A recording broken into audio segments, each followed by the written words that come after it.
All right, guys, welcome back to another episode of the Network Podcast. I'm here in the UK, visiting my family over Christmas and New Year. So this episode, I'm going to be delivering this one on my own. And I think Owen's going to do the same back in Australia as well. So you're going to get a double dose of these solo casts. And this episode is going to be about my lessons from 2022. For anybody that follows me on social media, I didn't really make a lot of noise about it on socials this year. I didn't really feel like I was in the mood to do it. I don't know if that makes any sense to anyone. It doesn't even make sense to me, really, but I wasn't really in the mood to post. I think it was in the format that you see it in on social media, like social media, especially Instagram. Let's just call it Instagram.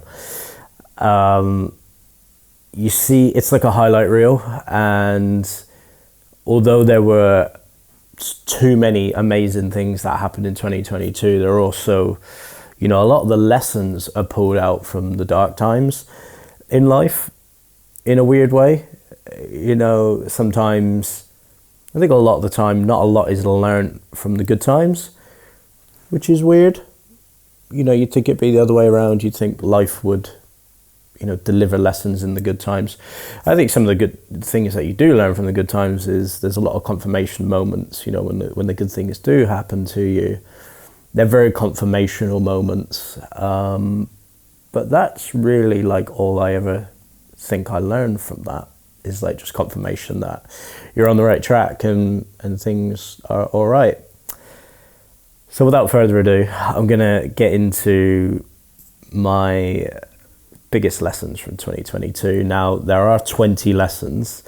Classic me. I can't do it in small doses. I have to, completely empty the bucket. But some of them aren't going to be very long lessons. They'll just be a quick explanation of what that lesson was. But I found 20 things throughout 2022 that really helped to shape me throughout that year, and the biggest pivotal moments for me, and I think the biggest valuable moments for you guys. I think in any of these moments, there's always value to pass on to other people. So look, sit back and relax, get a notepad out if you want to, and let's get into some of these lessons of 2022. So before I get into anything, I just want to say this list isn't in any particular order. I put this list together throughout December, so there were a couple of different times where I put this list together. So they're not in a particular order. So if it seems confusing as I'm going through it, that's okay. And some of them might cross over each other. But that's the nature of this. So I'm just going off the bat and seeing what happens. Okay, so point number one, and this is something I learned later in the year, and I think it was probably one of the most profound things that's helped me really in the last, I would say, 5 years. And I've heard this lesson in different ways, but it's funny how something hits you when you hear it in a certain way. And there's two parts to this lesson. That, what I had written down was, it's not your responsibility to save anybody. It's not your responsibility. All you can do is show up as your healed self.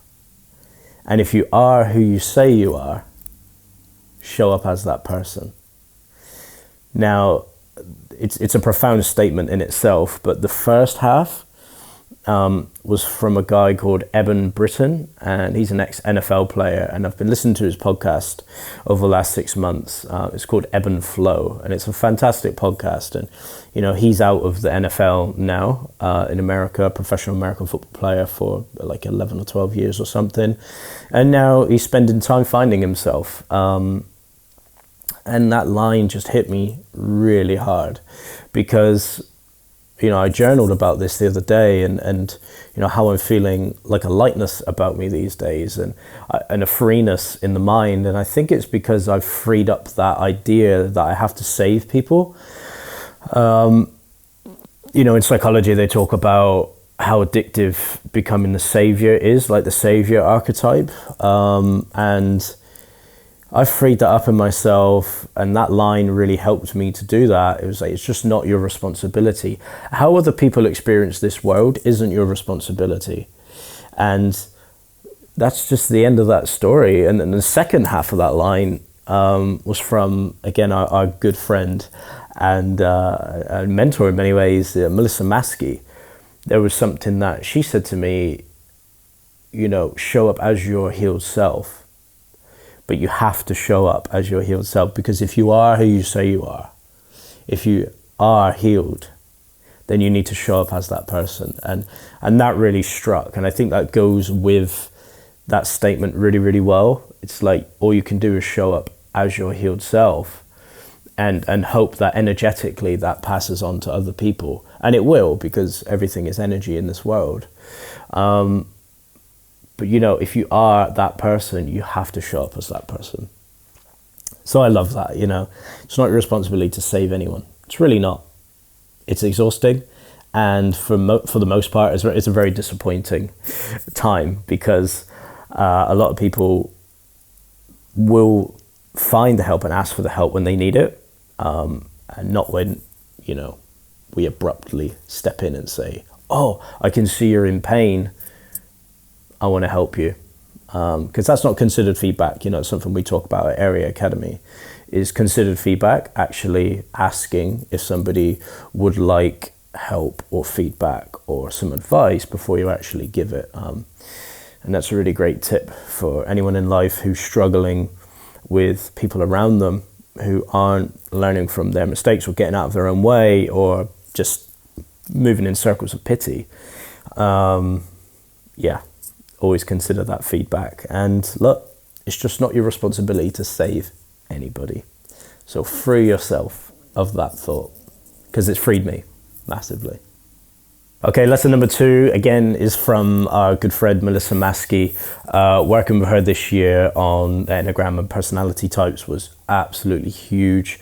And one of the biggest things that I really like from her work is she helps you to understand your primary fears, which, you know, is massive when it comes to understanding who you actually are. And a few of my fears are, you know, not fitting in, not having a place to fit in the world, and not having enough. And that's in terms of like not having enough money, not having enough material possessions. That's a big fear, an underlying fear of all the decisions that I've made in my life. Now, those haven't always been conscious decisions. That can sometimes just fly under the radar as an unconscious fear, part of my personality that makes up a lot of the decisions that I've made in life. So becoming aware of that has really, really helped me in making clearer decisions and not just deciding things out of fear, because, you know, sometimes it doesn't always lead you to a really helpful place in life. You find yourself just running in the same circles. So yeah, for me, understanding my primary fears in life, my unconscious fears, bringing them to the conscious has been massive for me.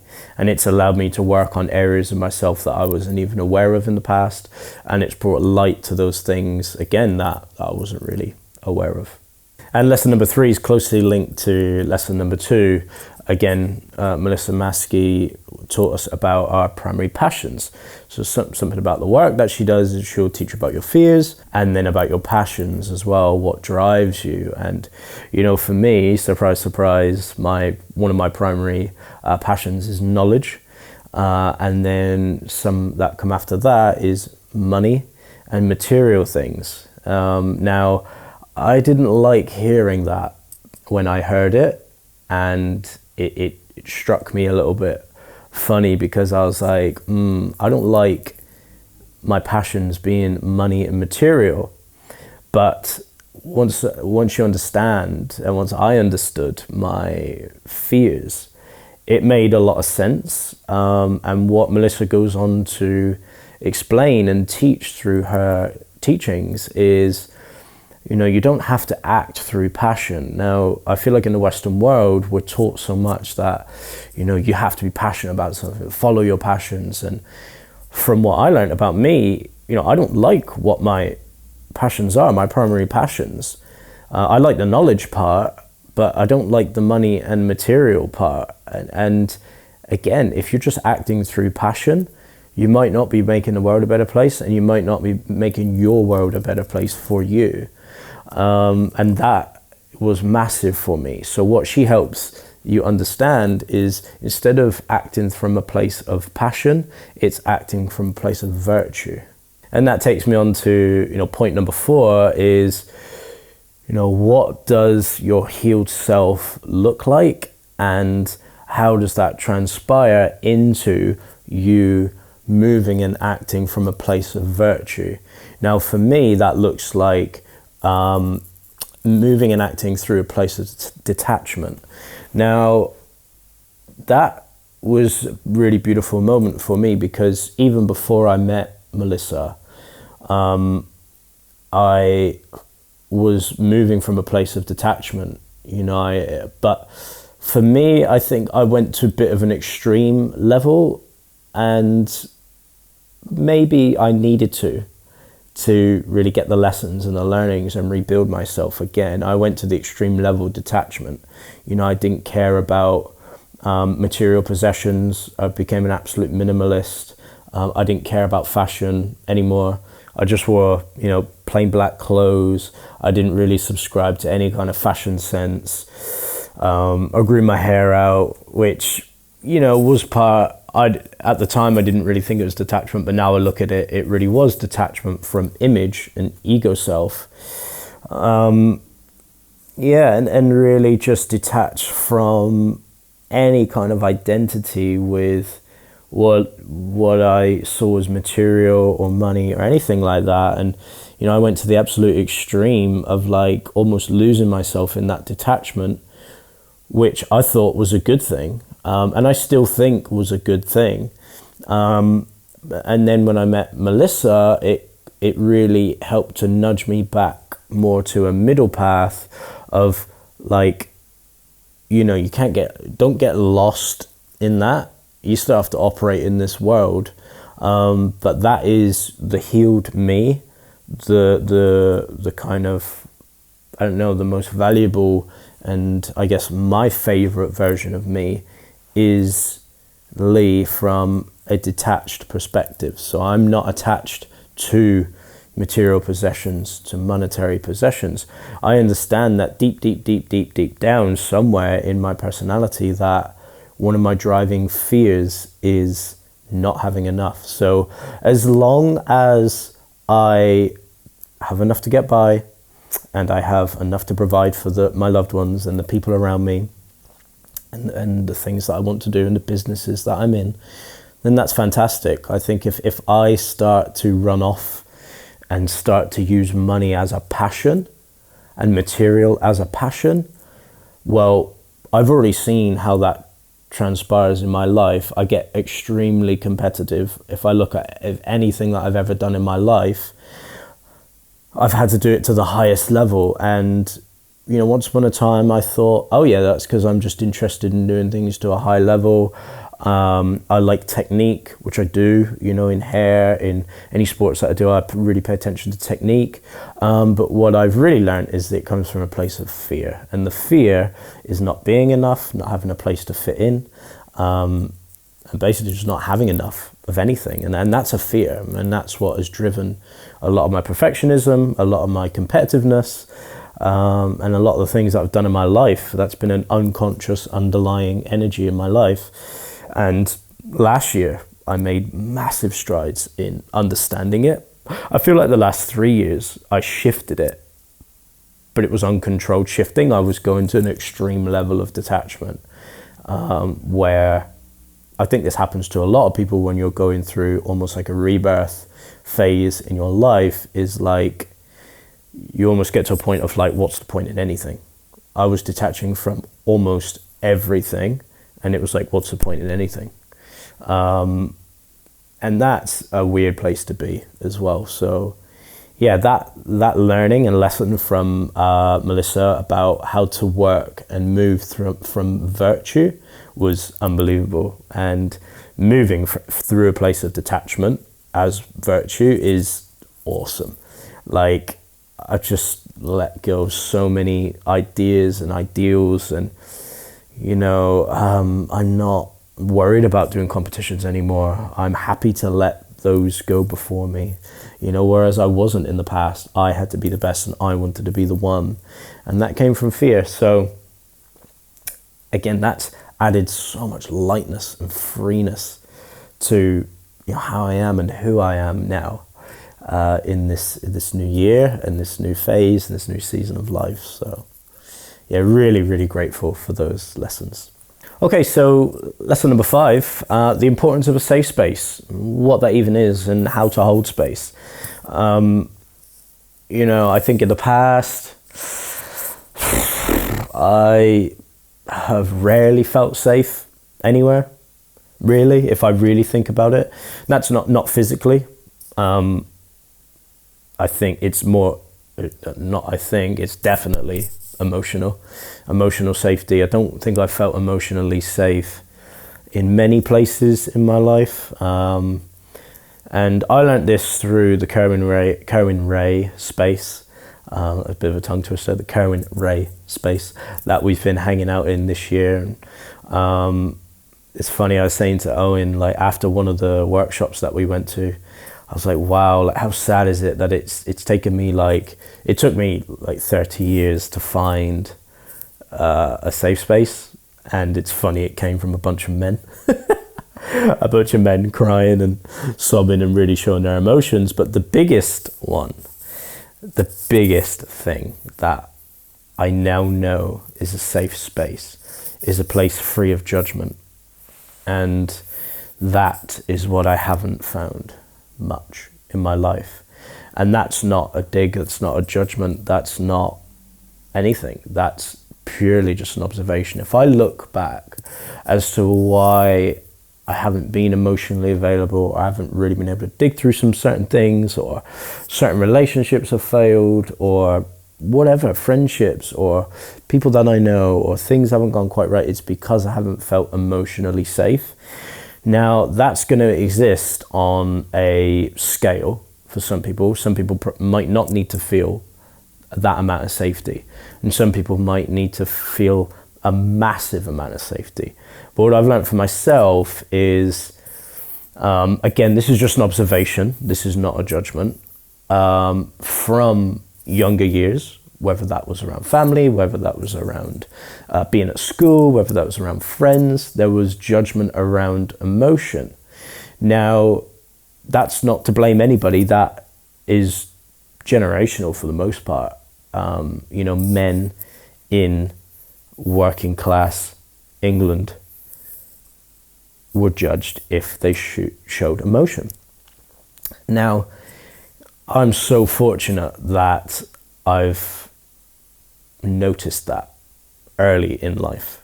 And now what I spent most of 2022 doing is shifting that feeling of judgment and feeling whatever came up for me when I felt judged, and just shifting that. And it's really added so much freedom and lightness to my life, and finding that space has helped me lift that on myself, which has then allowed me to lift that on other people.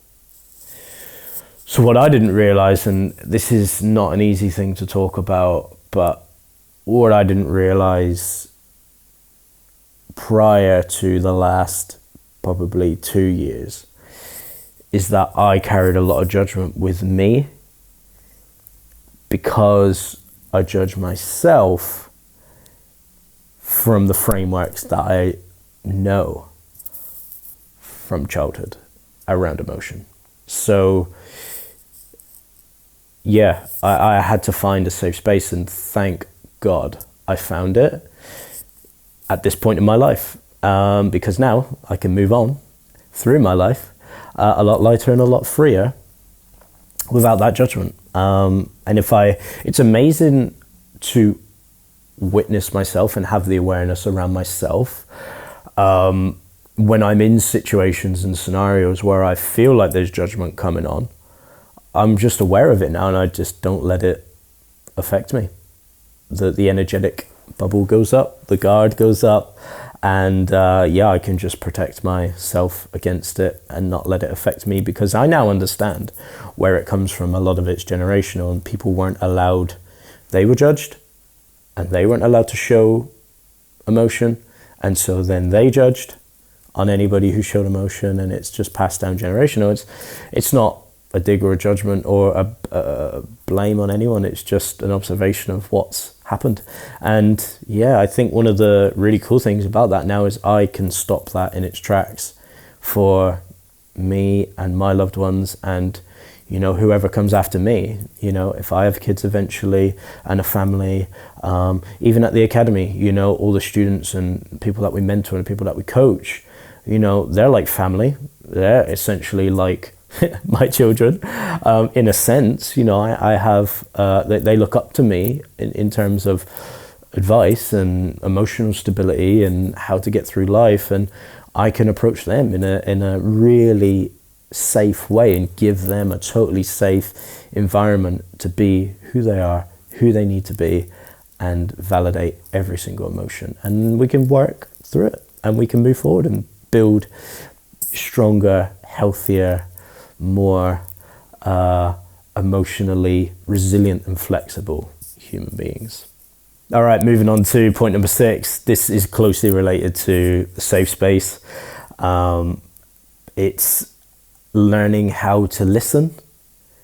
And I think I might just leave it with this line. Peter Crone puts it beautifully. If you haven't heard of Peter Crone, I highly recommend you go and check him out, because his work is incredible. They call him the mind architect.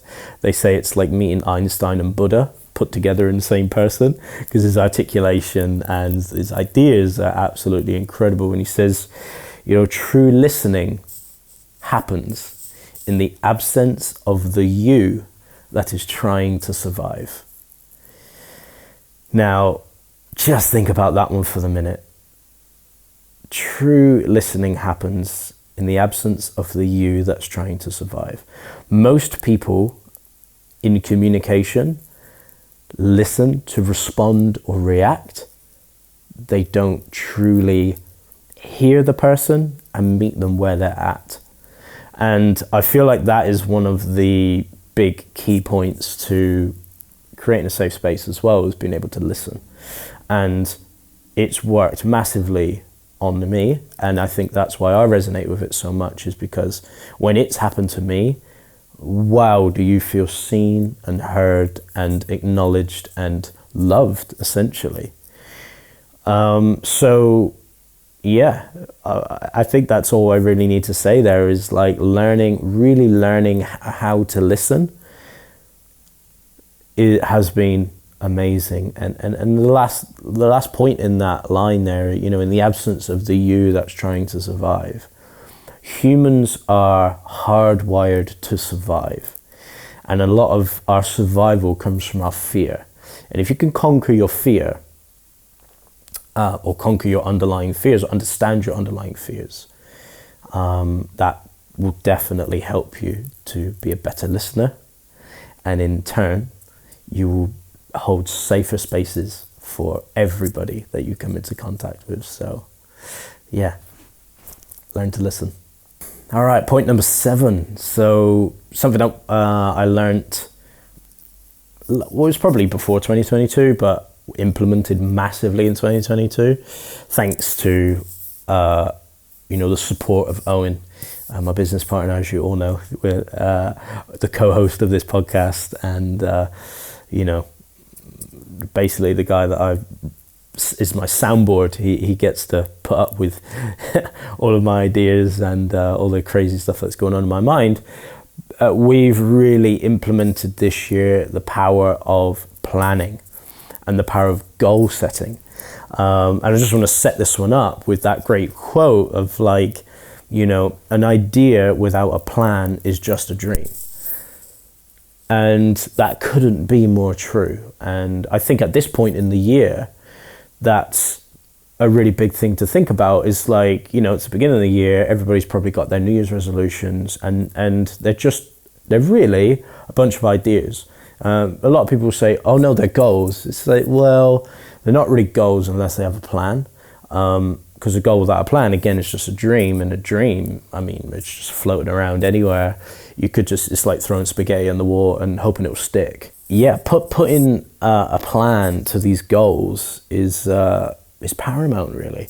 And, what I've experienced and what, Owen and I both experienced is when we applied this to our own life and then applied it to the people that we teach, the people that we coach, the people that we mentor, their growth and, for lack of a better word, like our success just took off like astronomically, because you can calculate these things. And, one of the things we talk about with goal setting is making our goals SMART goals. Now, if you don't know what SMART goals are, I would highly recommend looking on Google. Just type in SMART goals. Even before I learnt this SMART goal system, I would always say to Owen, if you're going to give me something to do, like just generally, if anybody's ever going to give me something to do, I work so much better with a time frame. If I know that that's got to be done by a particular day, I'll get it done. If it's open-ended, well, chances are I might not get it done, because we've all got to-do lists, life is busy, and I'll just do the other things in between that I need to do, whereas this idea and this goal floating around with no time frame, and yeah, it just never get done. And you'll be amazed if you put those things into practice with your goals. You'll be absolutely amazed at how many goals you can actually get done throughout the year, and you'll get to the end of the year and go, whoa, like I have achieved way more than I ever imagined this year. You'll just start chunking them off the list, like smash them out, and that's what happened. So that was a massive learning for 2022, and look out 2023, because those goals are gonna keep getting kicked, and people are gonna look at you, and don't you worry, we get it, where people say, it's all right for you guys, it just must be a bit of luck or whatever.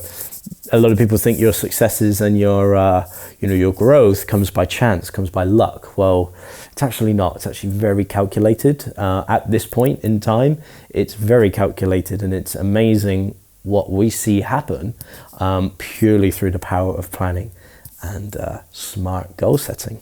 All right, point number 8. This was something that I learned in the middle of the year when we were on our UK leg of the Fame Team Mentor Week. So it was the UK week by a guy called Fotis. He is a hairdresser in Camden in London at a salon called Butcher's Salon. And this guy absolutely blew my mind. I think it was one of the first people I've ever met who thinks very similarly to me. Now, I'm not trying to claim I'm like a genius or I know a bunch of stuff. It's not that. It's about just the way he thinks about things and the kind of energy he carries around what he thinks about was very, very similar to me. And, we did a session on our why behind what we did. And, he spoke a lot about Simon Sinek's work, and I love Simon Sinek's work. It's what we pull on a lot of that for a lot of stuff we do at the Academy. And I was like, wow, this is all the proof that I need. This guy really knows what he's talking about. And, we got to talk about some of our issues and things. What I didn't mention is Fotis actually has a degree in psychology as well. So he understands the human mind quite well. And that makes for an interesting dynamic then in the hairdressing world. He just understands people a lot and offers this training to hair professionals. And, part of the session was digging through some of our quarrels and issues that we see in the hair industry. And I can't really remember what it was. I think it was something around people's like self-esteem and the pain that I see in people. And he just sat there, and I as I do, I'm very information dense, and I probably spoke for about 10 minutes straight, and he just sat back, and I could see him slowly sitting back, just, yep. And he just said, wow, Leigh, you remind me of me a couple of years ago. And he says, I'm going to give you a piece of advice here that might change your life. He said, it's important to think about these topics. It's important to think about and research and learn about deep topics. He said, because stats show that 70% of people do not think about these things. They've shown it in psychology, they've shown it in spirituality, they've shown it in just ideas in general. Most people, like 70%, I say that as most people, do not think deeply about topics or life. And he says it takes people like you and it takes people like me to push ideas like this. So there's only really 30% of people that actually think this way. He said, but the caveat is, do not let it consume you. He was like, because it will take over your life and it will destroy you. And that hit me like a ton of bricks, and it's what I needed to hear. It was the exact thing I needed to hear at the exact moment, because I spent the first half of 2022 just going deep on like some topics and really digging.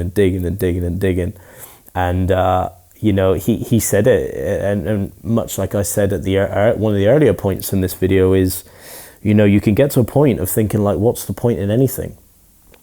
And he brought it up as well. He says, you know, philosophers, there's like some philosophers that get to that point where they go so deep on topics and they understand things to such a degree that they think, well, what's the point in anything? And so that really pulled me out of it, and I've really carried that with me. And it's, again, added a lightness and a freeness to the way that I think. It's important to think about these things. It really is important, because 70% of people do not even entertain it. And I understand why people don't entertain it, because it's heavy and it's painful and it's hard to think about these things. And, you know, it takes sadistic people like me to be able to want to think about things to such a degree, because, you know, you do learn things about yourself and about people around you and just things about the world that are not very nice. And it's painful to think about those things. But yeah, it's important, but don't let it consume you. Point number 9, we're almost halfway through. The power of showing up. You know, and there's a line that I wrote down: fortune favors the bold and the brave. That's really it. That one sums itself up. Just show up.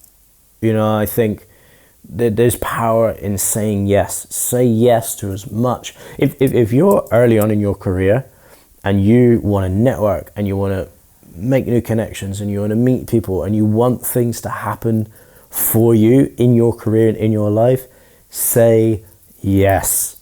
Show up. Get comfortable being uncomfortable. Just do stuff, because you will be amazed at the amount of people not doing stuff. There's so many people that let imposter syndrome, that let fear, that let anxiety get the better of them, and it cripples them from getting out of their own way. And those are the people that things either never happen to, or they happen very, very, very slowly. So what I've learned, and this isn't necessarily a 2022 lesson in itself. I've known this for probably the last 10 years of my life. I've been practicing it, but I really practiced it even more in 2022, especially being in the fame team, just getting comfortable with being uncomfortable, putting yourself in those scenarios. And I think what that relates to is exposure therapy. Like, a lot of people ask me, Leigh, how do you do it? Especially now that the new fame team guys are going to be selected in a couple of months. I'm getting a lot of people asking me, you know, how did you do what you did? And, you know, you seem so calm and grounded and collected. And I think a lot of it is exposure therapy, just putting yourself out there and just saying yes and just showing up. Show up. And another part of showing up is, what it actually does is, showing up is a leadership quality, because leadership comes with responsibility, and with responsibility comes visibility, and showing up is a form of visibility. And the reason a lot of people are afraid to show up is because they're afraid to be visible. Now, one of the ways to get around the fear of being visible is to go deep on what your purpose and mission and values are in your life and virtue, and just move through that. And nobody can judge you for that, because it really is coming from heart space. It's coming from a place of love. It's coming from a place of compassion. It's coming from a place of positive moral compass, and you can rarely go wrong. And I trust it so much these days. I just trust that will get me through, and it will, because it has to. It absolutely has to. So yeah, back to the showing up piece. There's a lot of responsibility in how you show up as well. There's visibility, but then with visibility comes responsibility. And I say this to students at the academy, and I say it to people that I mentor and people that I coach, is, in every moment in life, you have a responsibility in how you show up.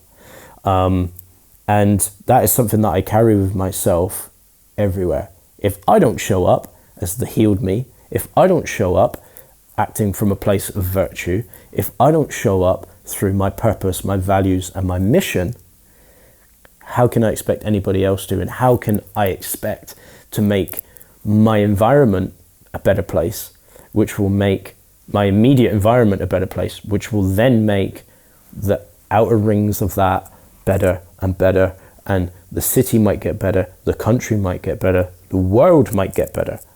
How can I ever expect that to happen if I don't take responsibility in how I show up? So that might be one of the more profound things that I'll say in this podcast, because that's essentially what a lot of these lessons are, and what a lot of the things that I strive for in life is to, how can I be more comfortable in the visibility and the responsibility that I take when I show up in every single moment in my life, even when I'm on my own. How do I show up for myself when the doors are closed? Nobody's looking, nobody's listening, nobody's watching. How do I show up for me first? That then transpires into how I show up for the people around me. And then energetically, that rubs off onto them. And then that makes a difference in how they show up for the people in their lives. And I think that makes the world a better place. All right, point number 10. I think it's point number 10. I might be losing track. Trusting my instincts. So I had this point written down, trusting my instincts. A big lesson that I learned in 2022 was to trust my instincts. And, you would have heard it in trust your gut and all this kind of stuff. And I think as humans, we override trusting our gut quite a lot. I mean, I definitely have. I might have thought it was big-headed, or I don't want to trod on anyone's toes, or I don't want to make anybody feel bad. Again, that's just a fear. Much like I said earlier, it's not my responsibility to save anybody. It's not. We're all grown-ups. We all, how we experience the world is our responsibility. It's not up to anybody else how that happens. So that's probably been a big fear of mine in the past. So yeah, trusting my instincts in, first impressions, a feeling about something, a feeling about a project, a feeling about something that I'm doing, something where I'm going. Because oftentimes, your instincts are right, and listening to your body and having the awareness around what your body is telling you is really, really powerful. Now, there's a distinction. I think if what your gut is telling you is purely out of fear, then that's something you may have to address, because sometimes your fears aren't accurate. They might just be insecurities or inadequacies or trauma patterns. They might be things that happened to you when you were a kid that aren't necessarily going to happen now. But if you have awareness, again, this is why reflection and self-discovery and self-development is so important, is because you can develop so much awareness around where your fears come from, And that then allows you to listen to your instincts and trust them in a more calculated way. All right, we're over the fence. Point number 11, finding your herd, and go and find it. So I had this point written down, and again, this was something that I learned and experienced and really, really loved from the Karen Ray space, is finding your herd. And what they taught me was the lessons and the truth around environment. So, and culture. Environment is everything. Bad environment will corrupt good character and even good culture. It's very hard to develop good culture with a bad environment. And this relates to a period of life for me where I probably felt stuck in the environments that I was in. And this isn't looking for pity. This is just very interesting to me how it took me so long to work this out, because it's a lesson that I had never heard and I'd never been taught. And again, that's not pity, that's just an observation. It just took me a better part of 30 years to learn this. Is if you're not happy in your environment, and in terms of like the people that you're around, at a certain point, you cannot expect that to change. If it's not changing, you have to change it. And I'd never really been taught that. I'd heard of like circle like audits and things. I remember listening to Dan Pena back in the day. You're the sum total of the 5 people that you hang around with. He's got that line, he's like, show me your friends and I'll show you your future. Which is really true, but I never really had any actionable steps around that. I didn't know it was okay to audit that and go, okay, if I get rid of the 5 people around me, I'm not saying that that's what I did, but if I did that you can be quite lonely. And if I relate back to my fears, one of my fears is being not fitting in the world. So if I don't have people that I fit in with or have value to or for, then I'm going to feel a bit down and lonely, and what's the point in me being in this world? So what I learned from the Karen Ray space is, okay, you can't sit in that circle of pity, you can't wallow in that, it's not good enough to wallow in that. The first step is to audit your environment, audit your circle, and then if you don't like what you find, go and find a new one. And I've practiced that so much this year, and it's amazing. I can't really explain enough the power of finding your herd, and this might exist in different forms. I've got different people in different places that I consider to be part of my herd, and those people help me to realize my worth, my value, and that keeps me on point, that keeps me on purpose, and it keeps me working through a place of virtue, which I believe allows me to make my immediate environment better, and hopefully that'll make the world a better place. So auditing your environment, finding your herd, and if you don't like what you see, go and find your herd. Okay, point number 12. So for this point, I wrote down the power of putting a purpose and a mission to your life and career. Purpose was something that I really struggled with, especially in my personal life, because I believe, and I may need to expand on this more as the years go on and I discover myself and I talk to more people about this, but I think purpose is a really, really, really difficult one to discover for your personal life, because I don't think, or I haven't really heard a great explanation of the purpose of why we're even here. It's like the golden question, right? Like, what's the meaning of life? What's the purpose of life? Like, I don't think we really know. I think instinctually we probably do know, but we choose to ignore it, or we like to think that it's something else. You know, all that really is obvious to me as a human is to survive and to connect and to eat, drink, go to the toilet, procreate. And I think if the body and the mind had its way, it would just make you follow its pleasure centers. You would be very Epicurean. I think naturally, the body is stoic in nature. It's very resilient, but it gets you to do what it wants at a gene level. Like the great biologist Richard Dawkins says, I think the body and the mind and the genes get you to do things that it wants you to do through an Epicurean way, which is to follow the pleasures in life. Because what else is there? Anything on top of that, I think we're making it up, which is absolutely fine. And that's why I think I find it so hard to put a purpose to my personal life. And that might explain why, you know, we're in a world that we're in now. Everybody has a job and everybody has something to do.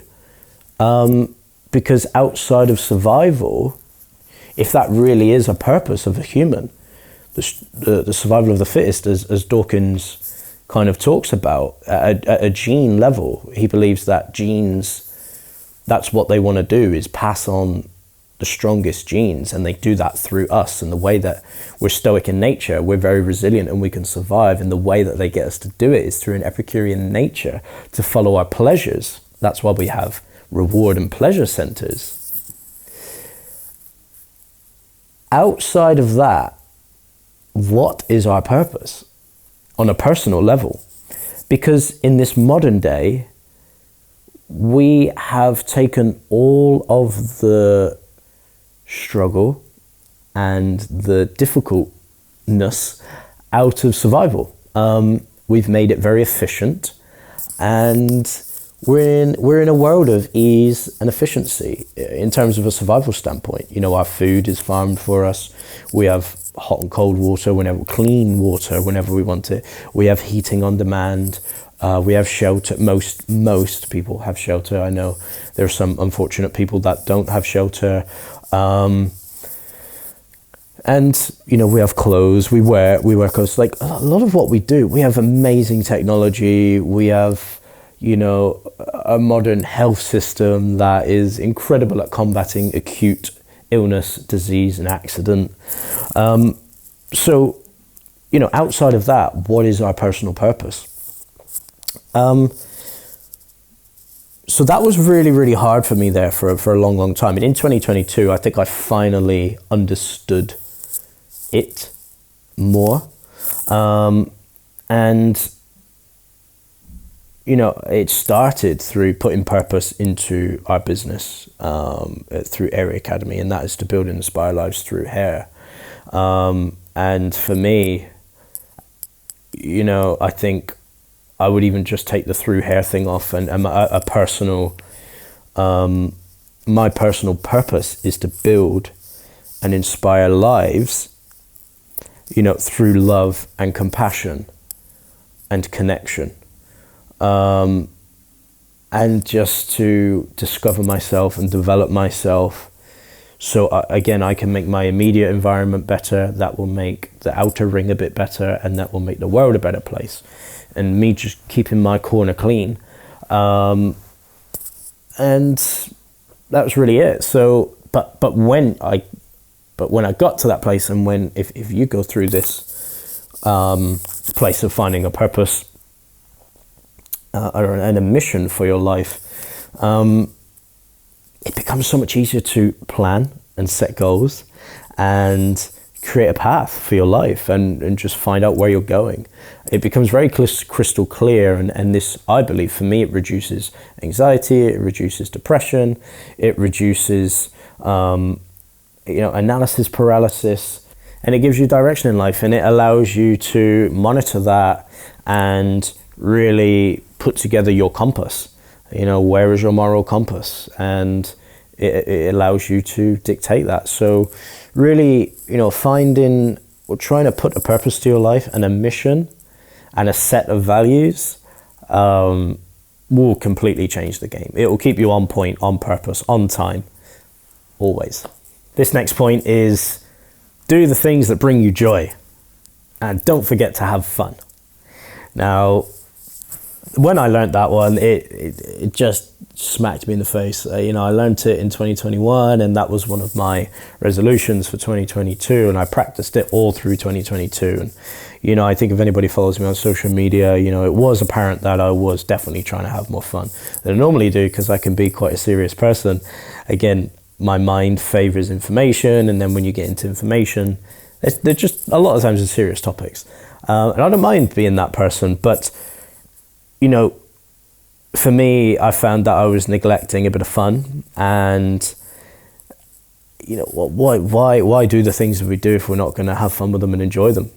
Yeah, a lady called Sharon from the Karen Ray space facilitated a kind of growth strategy session for us at Area Academy, and it was she absolutely grilled us for the day. She put us through the absolute ringer, turned our business inside out, and it was quite a grueling day, emotionally, mentally.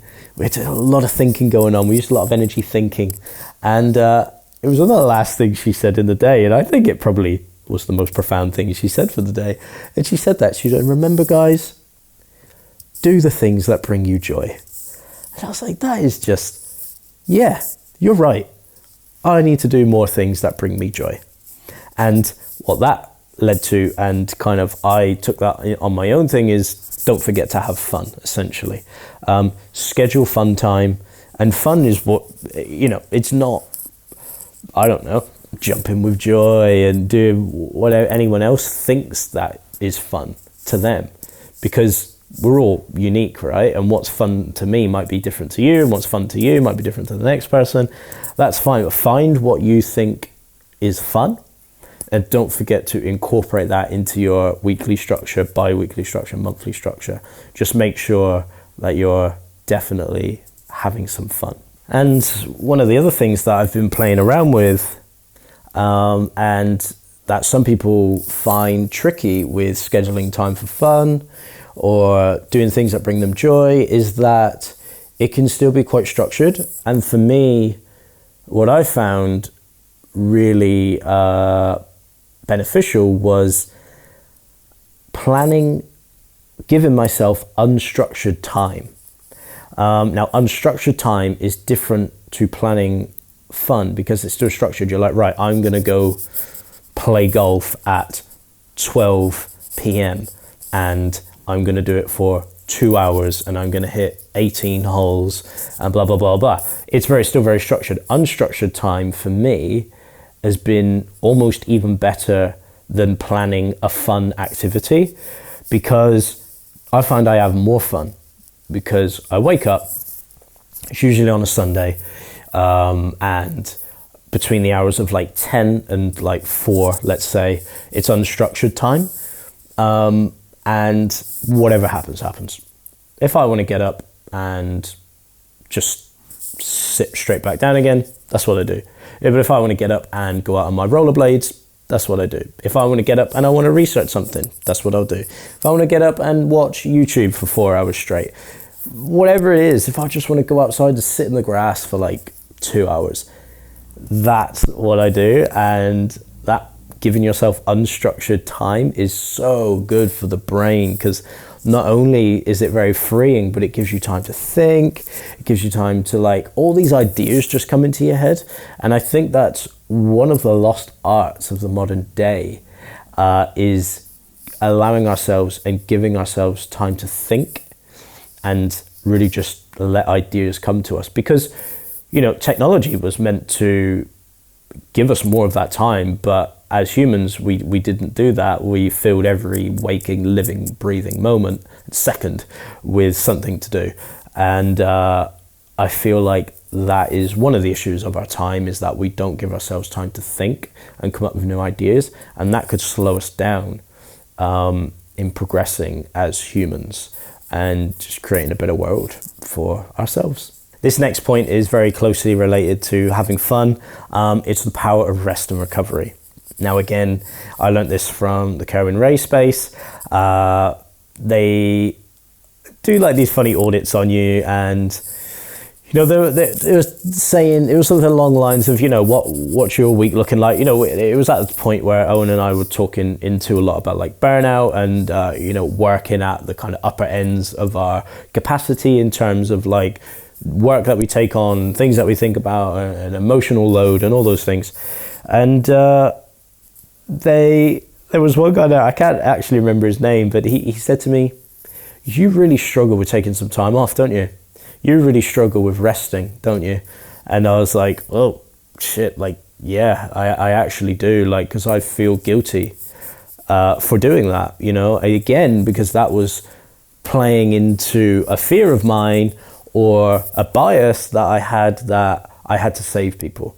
And if I wasn't trying to help people and work stuff out for people and take on people's problems and fix this and fix that and do this and do that, and people please and get this job done, then, you know, what was the point? I'm falling behind and, you know, I'm not worthy, essentially.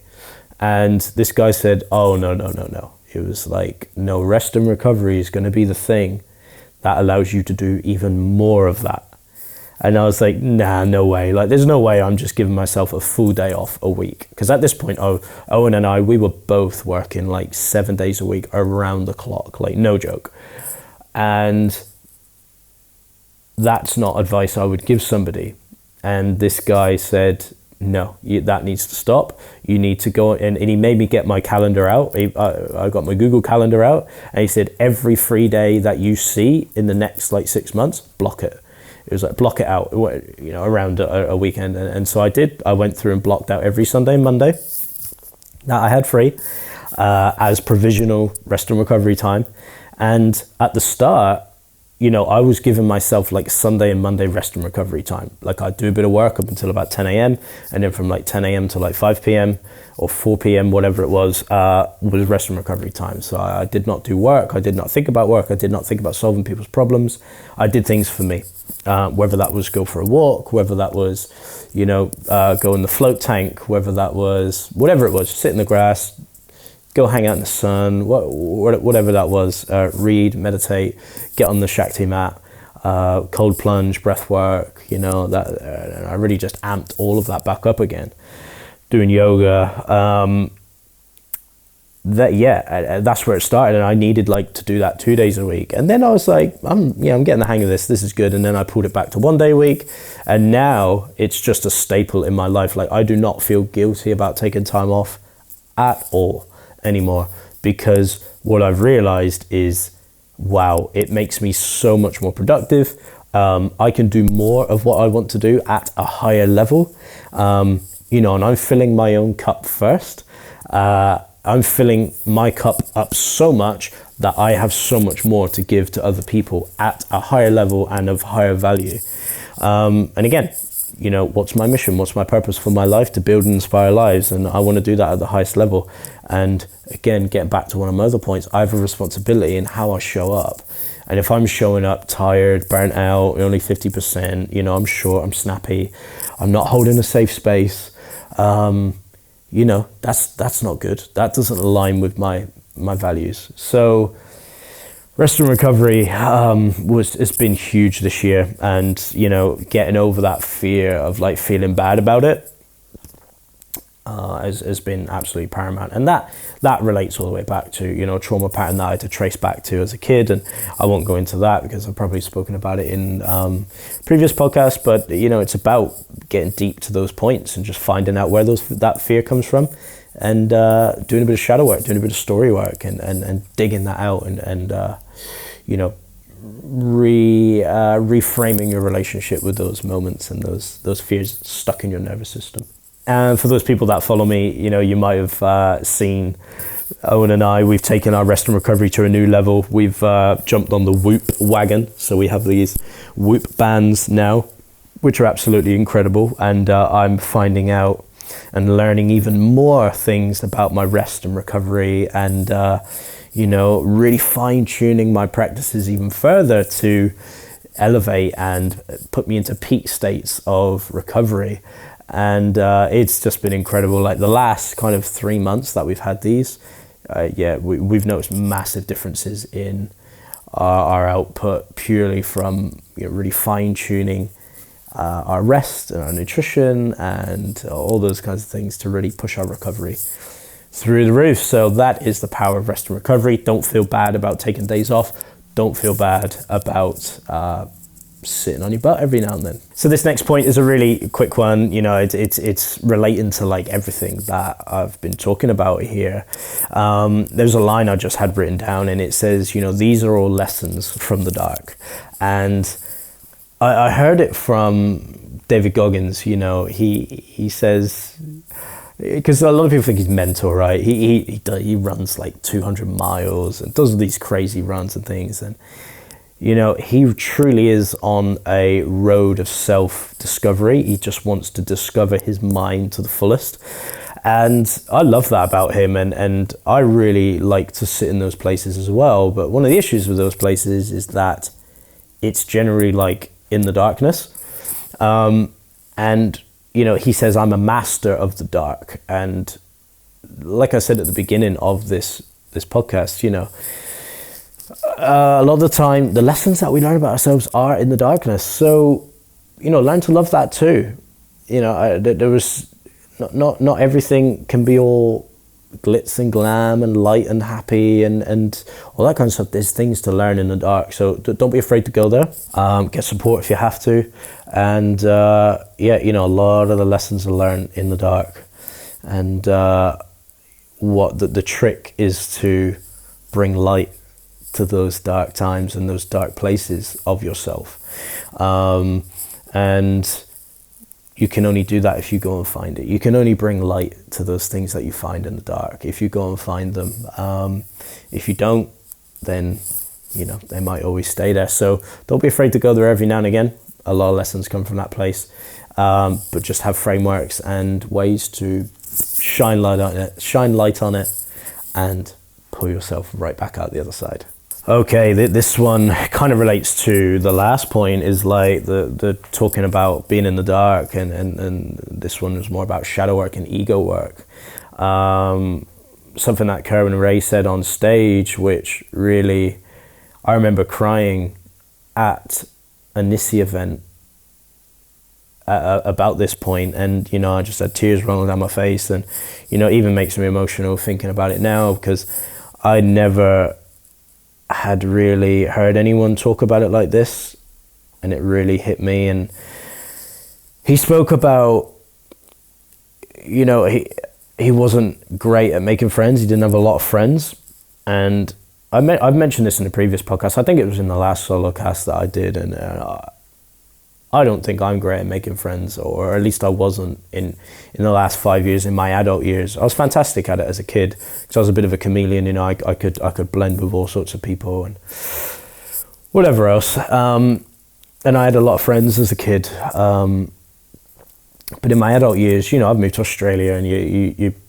all of your friend group drops away, and you have to make new friends. And what I really learned about myself, or what I thought about myself, was I wasn't very good at making new friends. And Kerwin said the same thing. He said, I'm not very good at making friends. I don't let people get close to me. I don't like people getting close to me. And what he learned through some shadow work, which what hit me smack bang in the middle of the eyes, was he said, it's like this. He said, the reason I don't like people, or I don't let people get close to me, is because I am afraid of them seeing my shadow side, my dark side, the things that I don't like about myself, or the things that they might not like about me. And he gave a great analogy. He said, it's like having a trophy on the shelf, And he said, you only polish the front of it, and that's the only side you let people see. You only let people see the shiny side of the trophy, because when you turn it around, it's all dusty and dirty on the back, and it's been like that for years, and that's all the crap that you don't want to see. You don't want to show people that. You only show people the nice, shiny outside veneer, and that transpires as the people pleaser, the high achiever, all of those things. I think it came in a combination of the learnings from Melissa Maskey as well, learning that one of my primary fears is not having a place in this world and not fitting in. Well, of course I'm only going to show the shiny side of the trophy. Of course. That's what makes me fit in. If I'm a high achiever, if I'm winning awards, if I'm really good at what I do, if I'm people pleasing, if I'm making people happy all the time, at all costs, of course I'm going to fit in. Of course it's going to be better. To my fears, to my unhealed self. And yeah, I just had tears rolling down my face. I was like, no one has ever put it that way, ever. And in that moment, I realized that's exactly what I do. That's exactly why I found it hard for people to get close to me in my adult life. I'm still working on it now, but that was a profound lesson throughout 2022, is to turn that trophy around and polish the back of it. Do the shadow work. Don't be afraid to let people see your dark side, because, again, like one of the points that I said, it's not my responsibility to save everybody. I'm not responsible for how people experience this world. For something I say, something I do, or whatever that they don't like, or that gets their back up, then you know what? I don't mean it, and I'm not trying to go about this world to hurt people and make people feel bad. It's crazy for people to assume that, and that's really helped me, and hopefully that will then help me to allow people to get closer to me, and I can build a better friend network and a better network of people around me.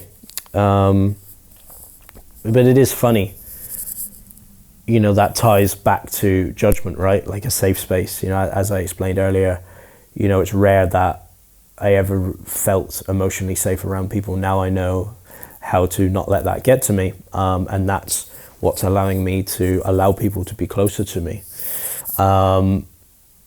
But yeah, the moment I feel like judgment, that's it. I just stand at arm's reach, and then that's as far as people get. So yeah, it all comes back around in a circle, doesn't it? And it's funny, like even now my ego is fighting it. It's fighting it because I'm forgetting pieces now. Even as I'm talking to you right now, my ego is fighting that, and that's a deep thing stuck in my ego self, is that not allowing people to see my shadow self, because there was more I wanted to say on that point, but my mind's blocked it. So that's where that one's going to end, guys. Yeah, work on your shadow self, understand it, and if you have trouble keeping friends, that could be why. This next point is doing work on my money story, doing my cognitive biases. So I've understood for a long time that each human, and depending on where you are in the world, you'll have a set of cognitive biases. And Charlie Munger, he's Warren Buffett's right-hand man. He's got a book called Poor Charlie's Almanac, and it's about cognitive biases and the 25 cognitive biases that he's recognized in humans in the Western world. And it's fantastic. I read it years ago, and it's really, really, really good. And it's the biases that you carry with you. They're survival mechanisms, essentially. One off the top of my head is like, what's good for me is good for you. So your brain will have a bias of like, what keeps me safe is what keeps you safe. And if you don't do what I do, then I've got something to say about that. And it's just amazing just to have the awareness around that and just to let that go. And moving on from that was like, I did some work on that, and then that started to lead into the bias around my money story. And what do I mean by that? Well, funnily enough, one of my passions is money. And I think I've worked out why one of my passions is money, and why I have a fear of not having enough. And basically just having a lack of, because it's a survival mechanism. And where did it come from? It was how I got taught about money, and the conversations around finance and money, and the conversations and lessons around it were always from a place of lack. We don't have enough. Oh, that's expensive. Oh, money doesn't grow on trees. All those things, you know, we've all heard that. But that was just the strong kind of tone of those conversations throughout my developmental years. And again, no judgment. It's not a judgment or blame. It's just an observation. Again, I understand that was a generational pass down. That's fine. But I've noticed that, and that's where that story stops with me. So I have had to reevaluate my relationship with money, what I think it is. And how that happened was, again, we were in like a business planning and kind of facilitation day. And we were throwing around some figures, and some of the figures got quite big. And something happened in my nervous system. My nervous system just shut off, much like my ego tried to cut out one of those previous points. It did that for me, and I just blanked out for a moment, and I went somewhere else in the room. And I was having like flashbacks of like conversations, and in that moment I remembered. It all made sense. I was like, of course I think about money this way. Those were the conversations, and those were the stories that I was fed in my developmental years from a place of lack. And you know, again, that's not blame. That's not a thing of pity or anything like that, or judgment. It's just observation, and that's what was just passed down, and that's absolutely fine. And I'm so grateful for those lessons because I've realized them now, thankfully, in my, you know, quote unquote younger years. And I can stop it and change it. And for anybody who comes after me, anybody I come into contact with, or you know, when I have kids eventually, and I have a family of my own, I can change that story for them, and change it from a story of lack to a story of abundance. And that has helped me massively step into the power, step into the responsibility and the visibility of who I want to be as a human, you know, and as a, you know, person in a place of leadership, for a lack of a better word. And yeah, I think that's just a really beneficial thing for me to be able to do, is work from a place of abundance. All right, so we're almost at the end, guys. We've only got a couple of we're almost at the end, guys. We're almost at the end, guys, so I won't keep you too much longer. We've only got a couple of points left. This next one is, you know, having the awareness around nervous system, you know, upper and lower limits of your stress capabilities, and feeling into the body and what your body is trying to tell you when emotions arise. Now, this isn't necessarily an easy thing to do, but with a little bit of practice and development around awareness, it's very, very powerful. And one of my all-time recommendations, if you want to develop your awareness around everything in life, not just like about what you're doing, but how you actually feel, is to meditate. Now, that might sound a bit hippie, a bit woo-woo, but meditation has changed my life in terms of my awareness and how to have a single point of focus on anything. So what do I mean by paying attention to that? Well, you know, anytime an emotion arises, especially if it's a negative one, and the same for happy ones, but probably especially for negative ones, they come from the nervous system, right? So they've got trapped in the nervous system at some point in your life. A lot of it's from your developmental years. You know, I learned a lot of this through Dr. Gabor Mate's work. He talks about, you know, the ages of like 0 to 5, those developmental psychological years. Your brain and your nervous system is working out ways to survive. So it's like, it's just making all these connections to, like, you know, things that were good, things that were bad, the things that made you of value, things that made you feel loved, things that made you feel not so loved and not so of value. And your nervous system builds up almost like a record of like all of these things. And it's really amazing at where in the body that you can feel these emotions and you can feel these patterns coming up. And it does take awareness to do that. And the awareness comes in catching yourself in the moment of an emotion. So for me, say something comes up about money or whatever, and I don't feel particularly safe about it, or joyous about it, or happy about it, I'm like, okay, let me just stop there. This is awareness. Let me just stop there and feel into the body. Where is it? Is it in the chest? Is it in the belly? Is it in my head? Is it in my throat? Is it in both? Is it in two places? Is it my belly and my head? Is it in my throat and my chest? Like where is it? And then I can really feel into that and think, what is that? What's there? And then is there a story behind it? What am I really feeling? And oh, okay, I feel a little bit uneasy around that. Okay, can I think back to a time or a moment in my life where I felt like that before? And okay, you think back to that, and okay, is there a time before that and before that and before that? And you can eventually find it. And this is if you want to kind of help to clear these patterns, and you can eventually find it. And what I do is this is a bit of shadow work as well, and a bit of story work, and find that point and ask yourself, okay, that happened, is it true? And if it's a yes, if it is true, then you need to find a way to cope with it. And that's not always easy. And again, you can go deeper into the points of like, is it beneficial to let it take over you? Is it beneficial to let it get the better of you? You could go into all these things, but it's oftentimes the answer to that story is this true? No. Oftentimes it's a no. So then what you can do is you can start to redevelop your relationship with that story, bring it back up through wherever you felt it, through the nervous system, back to the logical mind, back to the conscious mind, and you can bring it back into this new relationship with this thought and feeling, and you can be like, well, that's really interesting. There it is.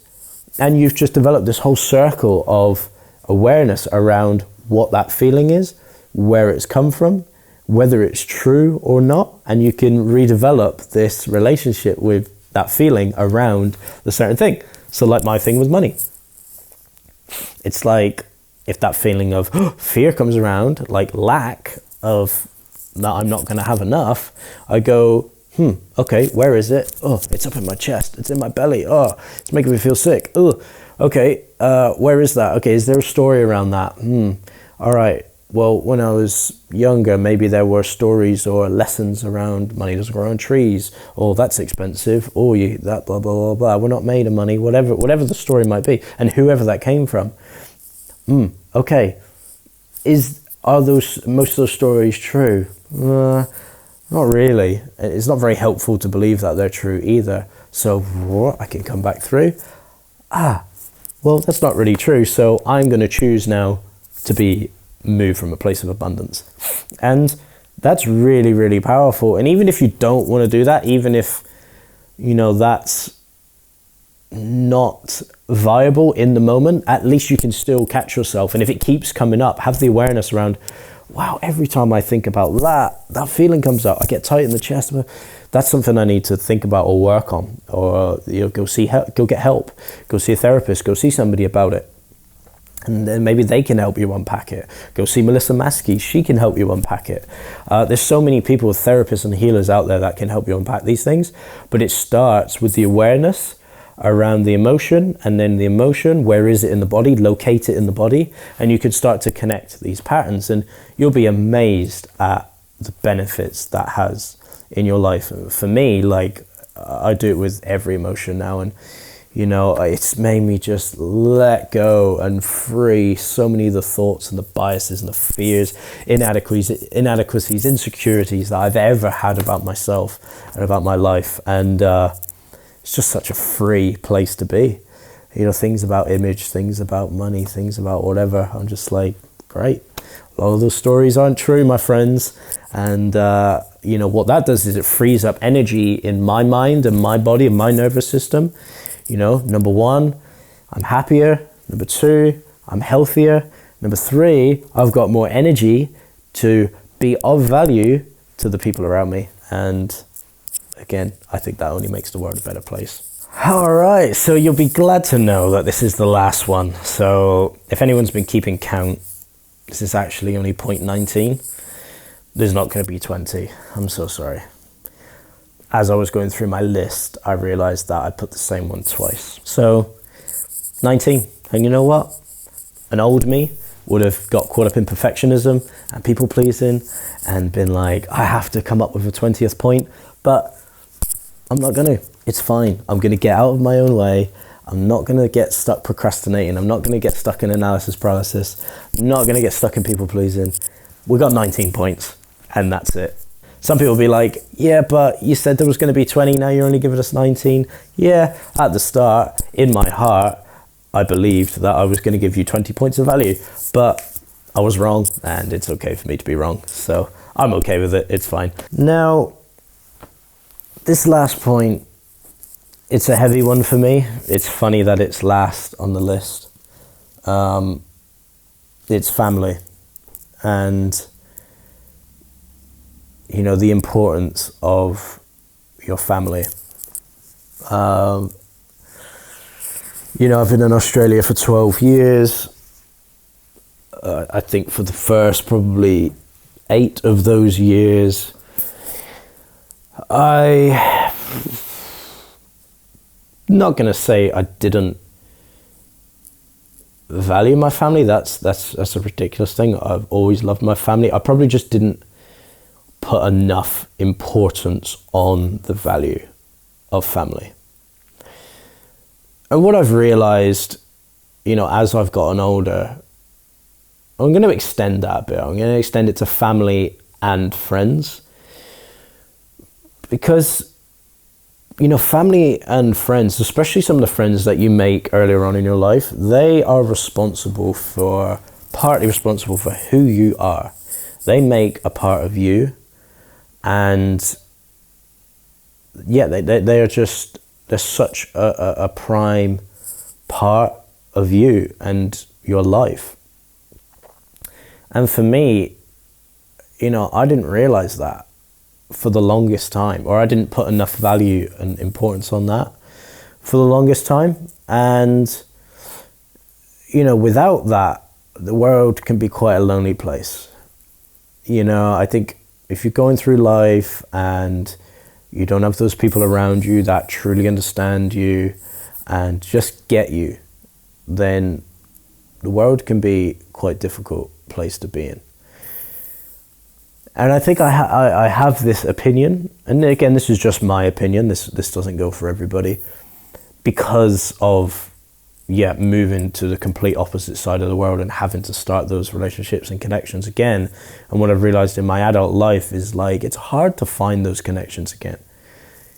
You know, by the time you're like 21, it's quite hard to change, like, who you are, because a lot of your developmental stages and years are behind you.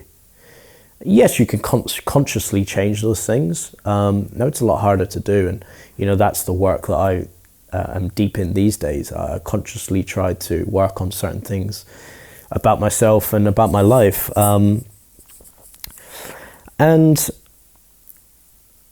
yeah, like, it's just so, I don't quite know how to explain it fully, but there's something so calming, something so warming, and something so safe about being around your family and being around your friends. And yeah, just being in contact, being in touch, appreciating them, telling them that you love them. You know, because before long, and everybody thinks it's not going to happen to them, but you get dealt some bad news. And, you know, this year I got dealt some bad news. Something that I'm not going to dive into right now, because, you know, there's still more of the story that is yet to come. But it definitely catapulted me into prioritizing family and friends again, and those connections, because, you know, oftentimes, for me, they're some of the strongest bonds and strongest connections that you'll ever find in life. Now, I know that's not everybody.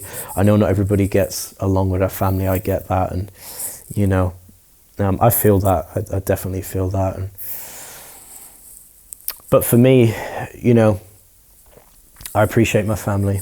I've got a lot of time, a lot of love for my family and my friends, and telling them that and having the awareness and just openly and freely telling them and expressing that gratitude to them is so powerful, because you just never know. You never know when it's too late, and tomorrow is not guaranteed.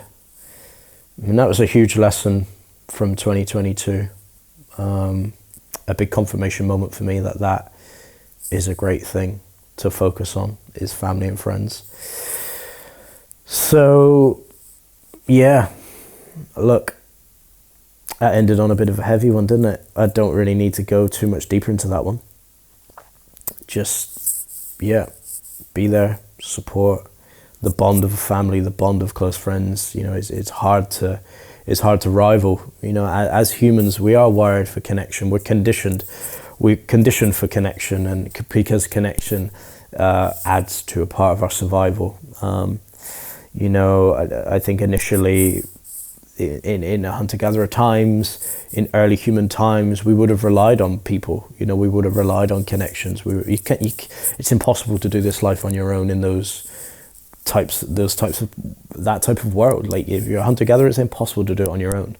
It really is. You do rely on people, and I think that's a deep ancestral wiring for connection that we have, and those bonds. And for me, it's definitely brought more joy to my life. It's definitely made me happier, and realize that, joy and happiness and connection is sometimes right beneath your nose. Like, it's right there in front of you. And, I think that maybe that's one of the interesting things of our time is we are so connected, or at least we think we're so connected with hundreds, thousands, if not millions of people around the world through the internet and social media, yet we find ourselves, in the general consensus, more alone than we ever have been. And that gets back to, maybe that's not a good thing. Maybe are we supposed to be that connected? Are we supposed to have access to Joe Blogs, who's the other side of the world? Should we be concentrating on our own backyard? Start with our immediate environment, start with our family and our immediate friends, and nurture those people, and really pay attention to those people, instead of trying to find joy and connection elsewhere. Is it where we are? Start where you are. Start in your own backyard, and that's a massive lesson for me in 2022 is start in your own backyard, because oftentimes connection and bonds and love is right beneath your nose. So yeah, if there's anything you do today or this week, call up a loved one, text them, email them, and tell them that you appreciate them, tell them that you value them, and tell them that you love them. All right, guys, that was my 19 lessons, not 20, from 2022. My biggest lessons and learnings and takeaways from 2022, the things that I implemented, the things that have helped me the most, and the things that I believe I could bring value to you guys, and hopefully that can help you the most. Stay tuned, because Owen is going to be doing one of these podcasts as well, of his biggest learnings and lessons from 2022. And, before you know it, we'll be back together on our regular schedule, putting the world to right and talking about our opinions, our life lessons, and the value that we can bring to you in this modern world. So as always, if you enjoyed this video, please like, subscribe, and comment. If there's anything that you resonated with, and there's anything that you're going to take through with you in your life, or if there's any way that you think I can develop my outlook and opinions on these things, please let's start talking about these things. Open up a chat, comment, whatever you need to do. We're always open to feedback, and because it only makes these topics better, these conversations better, and the content that we can deliver better for you guys. Thanks for watching. This is just the beginning of another fantastic year. So I hope that this year is a powerful one for you. I hope it's filled with love, connection, and progress. Keep an eye on our social media pages for everything that we're getting up to. You can find us on Instagram at Area Academy, at The Network Podcast, at Leigh Winsor, and at Owen McCarthy Hair. We're always available, so feel free to send us a message at any time if you want to chat about anything or get involved with any of our courses, coaching, or mentorship. Thanks again, and I'll see you in the next episode.